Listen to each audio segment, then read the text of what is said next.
मेरे अकाउंट पे आके लोग पूछते हैं सब कुछ देखने के बावजूद भी, और ये वही लोग हैं, एक ही दो ही लोग हैं, ये बस ज़्यादा नहीं पूछ सकते, क्योंकि ये एक ऐसा टॉपिक है जो समझ से परे है, लोगों की रियलाइजेशन से परे है कि कल की अवतार कब आएगा, कल की अवतार कब आएगा।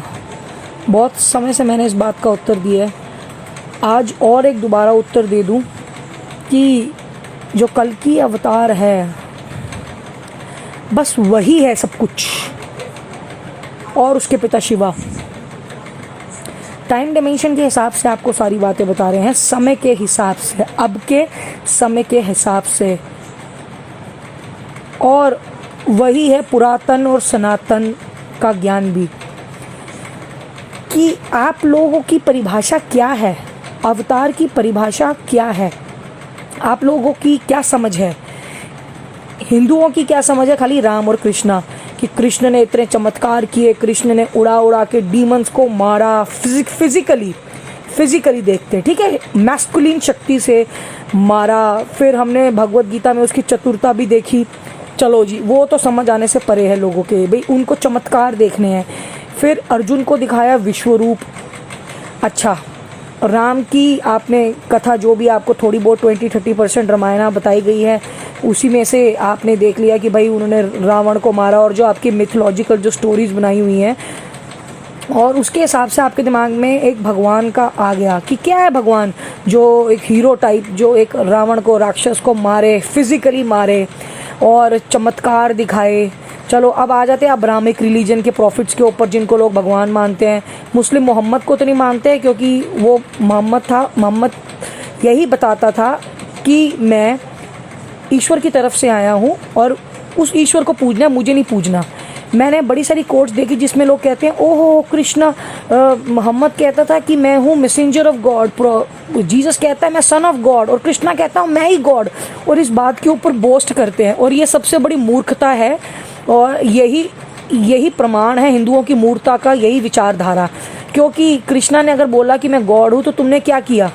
आज अगर मोहम्मद ने बोला कि मैं खुदा का मैसेंजर रसूल हूँ, और ईसा मसीह ने बोला कि मैं हूँ ईश पुत्र, ठीक है, तो आप वो ये कहते थे कि खुदा को अपने अंदर ढूंढो, ओमनीसिएंट लिविंग गॉड के बारे में बताते थे। तो कृष्णा की बात को मिस इंटरप्रेट करके लोगों ने उसके आइडल बना के मूर्ति पूजक बन गए, और उसको फिर ये बड़ी प्राउडली बोस्ट करते कि देखो देखो ये बोला कृष्ण तो गॉड है, ये है वो। कितने मूर्ख हो। मैं बहुत खुश हूँ कि आज हमें पता चल चुका है कि आपके रामायण, महाभारत, संस्कृत के एपिक्स जो हैं, वेद हैं, इन सबको ये जूइश, ब्राह्मण, यहूदियों ने कंटामिनेट किया है। तभी इन्होंने, और ये है ब्राह्मण क्या है, पुजारी, प्रीस्टली क्लैन, इनका बिजनेस होता है मंदिर से और टेम्पल्स, मंदिर टेम्पल से और मूर्तियों से।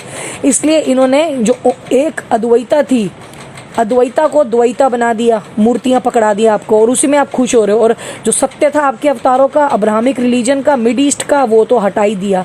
तो अब जरा कल की अवतार के ऊपर आ जाते हैं कि आप कई लोग कहते हैं कि जी मैंने कोई भी, जैसे हेड़ा खान बाबा आए या और कोई आए, कुमाऊं के संत की बात करते हैं जो लेटेस्ट है, जो भगवान के करीब है। कोई जी किसी के माथे पे कोई संत आ गया, ओ जी मैंने उसका एक रूप देखा, यही भगवान है। फिर जी किसी को भारी आंखों से देख लिया शिव के रूप में, यही भगवान है। फिर किसी भगवान ने कृष्ण का रूप दिखा दिया, अरे यही भगवान है, मुझे रियलाइजेशन हो गई। आपको परम चेतना का अर्थ ही नहीं पता। अच्छा, योगानंद की बात करते हैं। योगानंद जी, जो परमहंस योगानंद ने पूरा डिवाइन कॉन्शियसनेस, कॉस्मिक कॉन्शियसनेस का बताया कि जैसे मोशन पिक्चर चलती है, पीछे से कैमरा है और लाइट के कणों के थ्रू पिक्चर बन रही है, वैसे ही जो मैटर है, मटेरियल कहाँ से है, स्पिरिट से। एक सुप्रीम स्पिरिट की लाइट है और उसी से ही सारे दृश्य चित्र बन रहे हैं। ये सब चित्र हैं, मेरे गुरु ने बताया हम सब शैडोज हैं, चित्र हैं, चित्र शैडोज हैं, ठीक है। अब आप चलो, ये आपको मैंने उच्च बात बता दी। अब इसके बाद आ गई कि जी जो योगानंद जी ने, जो परमहंस योगानंद की ऑटोबायोग्राफी योगी में आप देखिए कि उन्होंने आपको जब बताया कि कुछ कॉस्मिक कॉन्शियसनेस का एक्सपीरियंस क्या होता है।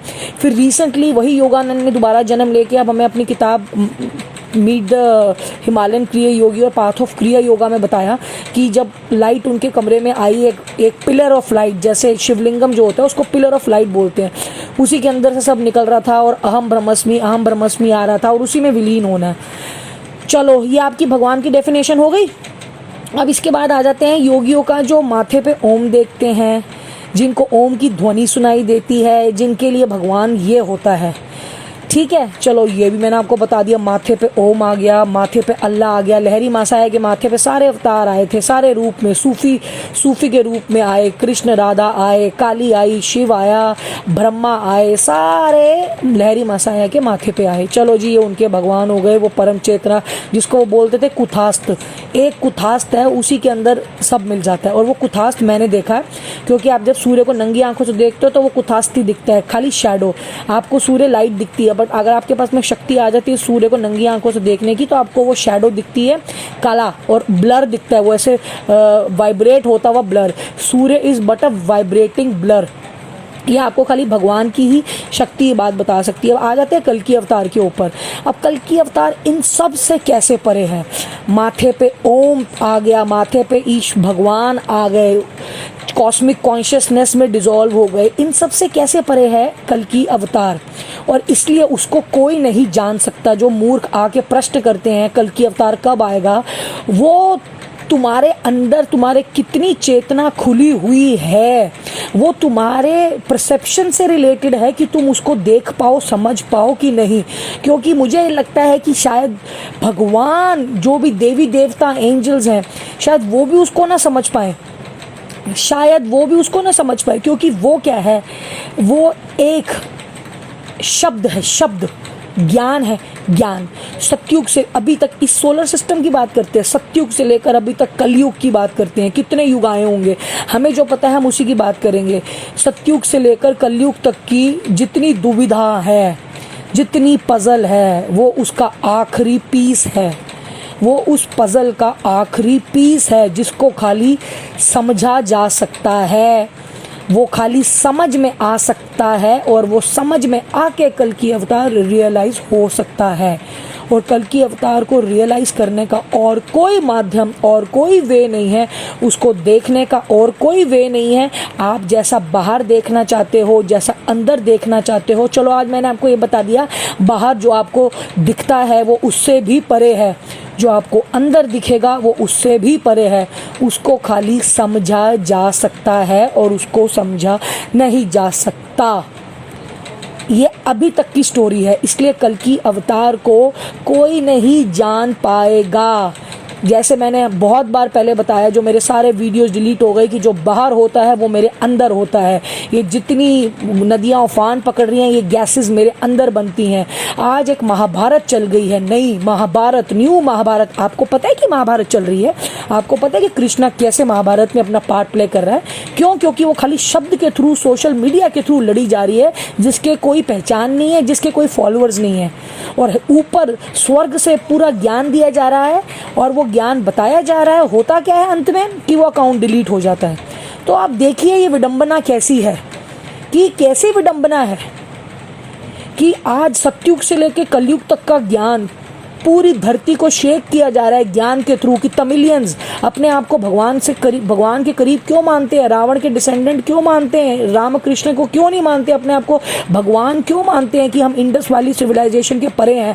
आज उसका सारा सत्य, उनके लॉस्ट कॉन्टिनेंट का सत्य, पूरी पोलर शिफ्टिंग, पूरी ज्योग्राफी, पूरी हिस्ट्री, पूरे कॉस्मिक ट्रूथ्स एक कल की अवतार के शरीर में जन्म ले रहे हैं, और वो बता रहा है। बट उसको समझने वाला कोई नहीं है, उसको देखने वाला कोई नहीं है, और उसको प्रेम करने वाला भी। क्योंकि उस ऐसी आत्मा, तड़पती हुई आत्मा, जिसके ऊपर सारे अवतारों के कर्म हैं। कल की अवतार एक ऐसी आत्मा है जिसके अंदर सारे पूर्व अवतारों ने जन्म लिया है, और वो पूर्व अवतार के जो शेष कर्मा है वो भी कल की अवतार को भोगने पड़ रहे हैं। तो वो एक दुविधा है, दुविधा। कल की अवतार को हम बोलेंगे एक दुविधा है, जो आपको ना गोवर्धन पर्वत उठाएगा, ना जो मुर्दों को ना जिंदा करेगा, वो खाली तबाही लाएगा। और वो जो स्वर्ग की बात है, वो स्वर्ग भी कल की अवतार के अंदर खुलेगा। तो उसमें कौन चढ़ेगा कौन नहीं चढ़ेगा, वो तो फिर अब समय ही जानता है, समय ही बलवान। क्योंकि कल की अवतार भी माया के अधीन है और समय के अंदर फंसा हुआ है। तो आपको ये माया के अधीन रह के और समय के अंदर फंस के ही ये बात बताई जा रही है कि आप ना उसको देख पाओगे, ना उसको समझ पाओगे। वो है चना अवतार, हिडन अवतार, समझ से बहुत परे। जय कल की महाअवतार की। जय।